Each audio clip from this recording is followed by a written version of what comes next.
2 ಅರಸುಗಳು 20ನೇ ಅಧ್ಯಾಯ 1ನೆಯ ವಾಕ್ಯ. ಆ ಕಾಲದಲ್ಲಿ ಹಿಜ್ಕೀಯನು ಮರಣಕರ ರೋಗದಲ್ಲಿ ಬಿದ್ದನು.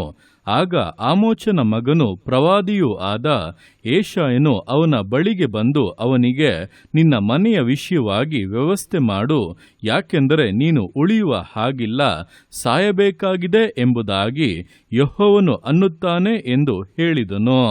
ಈ ವಾಕ್ಯದಲ್ಲಿ ಅರಸನಾಗಿದ್ದಂಥ ಹಿಜ್ಕೀಯನು ಮರಣಕರವಾದಂಥ ರೋಗದಲ್ಲಿರುವಾಗ ನಡೆದಂಥ ಘಟನೆಗಳನ್ನು ವಿವರಿಸಲಾಗಿದೆ.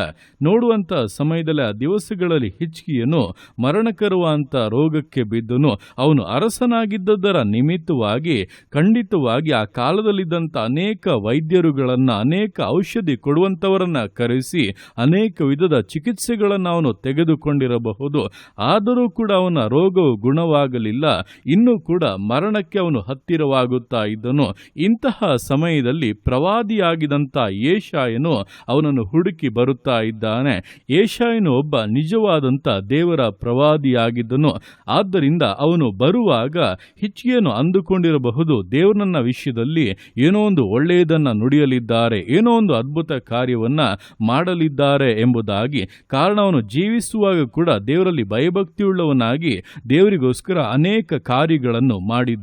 ಆದ್ದರಿಂದ ಖಂಡಿತವಾಗಿ ಏನೋ ಒಂದು ಒಳ್ಳೆಯದನ್ನು ನಿರೀಕ್ಷಿಸುವಾಗ ಬಂದಂಥ ಯೆಶಾಯನು ಅವನಿಗೆ ಹೇಳಿದ್ದು, ನಿನ್ನ ಮನೆಯ ವಿಷಯವಾಗಿ ವ್ಯವಸ್ಥೆ ಮಾಡು, ಯಾಕೆಂದರೆ ನೀನು ಉಳಿಯುವ ಹಾಗಿಲ್ಲ, ಸಾಯಬೇಕಾಗಿದೆ ಎಂಬುದಾಗಿ ಯೆಹೋವನು ಅನ್ನುತ್ತಾನೆ ಎಂಬುದಾಗಿ.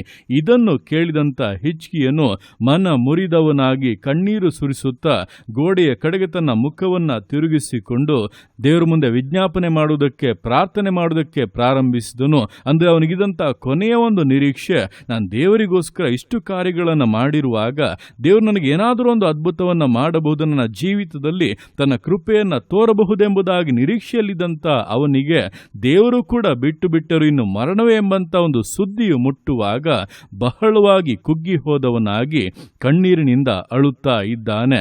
ಆ ರೀತಿಯಾಗಿ ಅವನು ಮುರಿಯಲ್ಪಟ್ಟು ಸುರಿಸಿದಂಥ ಕಣ್ಣೀರನ್ನು ದೇವರು ಕಂಡು ಕೆಲವೇ ನಿಮಿಷಗಳಲ್ಲಿ ಯೆಶಾಯನನ್ನು ಪುನಃ ಅವನ ಬಳಿಗೆ ಕಳುಹಿಸಿ ಅವನ ಆಯುಸ್ಸಿಗೆ 15 ವರ್ಷಗಳನ್ನು ಸೇರಿಸಿರುವುದಾಗಿಯೂ ಹಾಗೆ ಅವನು ಆ ರೋಗದಿಂದ ಬಿಡುಗಡೆ ಹೊಂದುವುದಾಗಿಯೂ ಸ್ಪಷ್ಟವಾಗಿ ತಿಳಿಸಿದರು. ಅದೇ ರೀತಿಯಾಗಿ ಹಿಜ್ಕೀಯನ ಜೀವಿತದಲ್ಲಿ ಕೂಡ ನಡೆಯಿತು. ಈ ದಿವಸಗಳು ನಿಮ್ಮ ಜೀವಿತದ ಅವಸ್ಥೆಯು ಕೂಡ ಇದೇ ರೀತಿಯಾಗಿರಬಹುದು.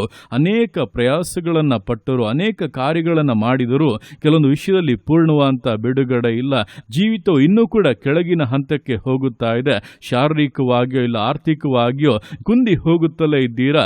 ಇದೆಲ್ಲ ಇದ್ದರೂ ಕೂಡ ದೇವರ ವಿಷಯದಲ್ಲಿ ನಂಬಿಗಸ್ತರಾಗಿ ಪ್ರಾರ್ಥನೆಯಲ್ಲಿ ಆತ್ಮಿಕ ಜೀವಿತದಲ್ಲಿ ಮುಂದುವರಿಯುತ್ತಾ ಇರುವುದರಿಂದ ದೇವರು ನನಗೆ ಏನಾದರೂ ಒಂದು ಅದ್ಭುತವನ್ನು ಮಾಡಬಹುದೆಂಬುದಾಗಿ ನಿರೀಕ್ಷೆಯಿಂದ ಕಾಯುತ್ತಾ ಇದ್ದೀರಾ. ಆದರೆ ದೇವರು ಕೆಲವೊಮ್ಮೆ ಕೊಡುವಂಥ ಉತ್ತರಗಳು ಇಲ್ಲ ಮಾಡುತ್ತಿರುವಂಥ ಕಾರ್ಯಗಳು ನಿಮ್ಮ ಜೀವಿತವೇ ಮುಗಿದು ಹೋಯಿತು, ಇನ್ನು ದೇವರು ಕೂಡ ಕೈಬಿಟ್ಟರು ಎಂಬುದಾಗಿ ಆಲೋಚಿಸುವಂತೆ ಕೂಡ ಮಾಡಿರಬಹುದು. ಆದರೆ ಒಂದನ್ನು ತಿಳಿದುಕೊಳ್ಳಿ, ದೇವರು ಕೈಬಿಟ್ಟರು ಎಂಬುದಾಗಿ ತೋರಿದರೂ ಕೂಡ ದೇವರು ಕೈಬಿಟ್ಟಿಲ್ಲ.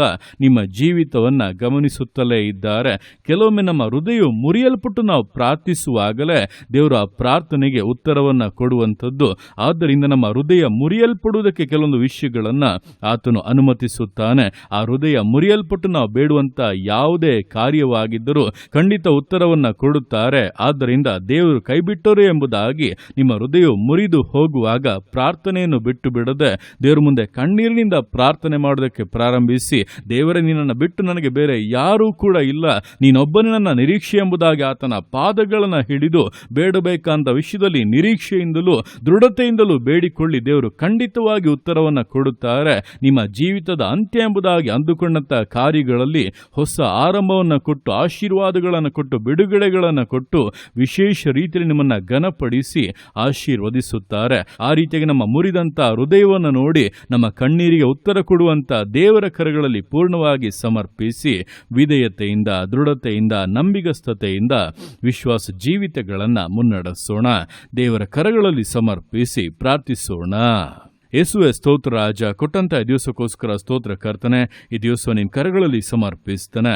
ಪ್ರತಿಯೊಂದು ಜೀವಿತಗಳನ್ನು ನೀನು ಆಳ್ವಿಕೆ ಮಾಡು, ಬಲಪಡಿಸು ಕರ್ತನೆ. ಹೌದಪ್ಪ, ದಿವಸಗಳಲ್ಲಿ ಹಿಜ್ಕೀಯನ ಮರಣದ ವಿಷಯವಾಗಿ ಯೆಶಾಯನ ಮೂಲಕವಾಗಿ ನೀನು ಮುಂತಿಳಿಸಿದೆ.